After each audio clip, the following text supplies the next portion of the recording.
Shea butter is one of the most powerful, all-natural body oils for your skin. In its raw form, it can be hard to use though. You can make your shea butter lighter, softer, and easier to use by whipping it. Here's how you can whip your shea butter and what you need to get started. First, you'll need some shea butter. Next, you'll need something to mix and whip the shea butter. A stand mixer works best for this, but if you don't have one of those, you can use a hand mixer instead. You will also need a heat source to soften the butter while mixing. A heat gun from a hardware store or a hairdryer work best. Finally, you will need containers to hold the whipped shea butter you've made. Let's get started. To begin, you add shea butter to the mixer. Make sure not to add more than your mixer can handle. Most household mixers should be able to handle 2 to 3 pounds of shea butter.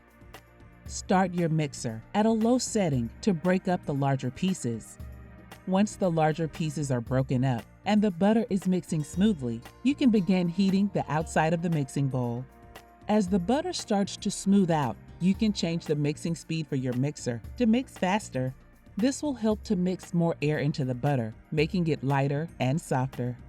Continue heating and mixing until you get the perfect consistency.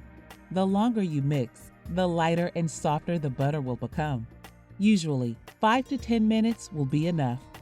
Once your butter has been mixed to the desired softness, turn off the heat and let it mix for 1 to 2 minutes more so that all melted butter is fully blended into the whipped shea butter. Once the butter has cooled, turn off your mixer and put the butter into your containers. When filling, it is best to fill a little at a time, starting from the bottom of the container. If you pour the shea butter into the container, you can trap air bubbles in the container. That's it, you're done.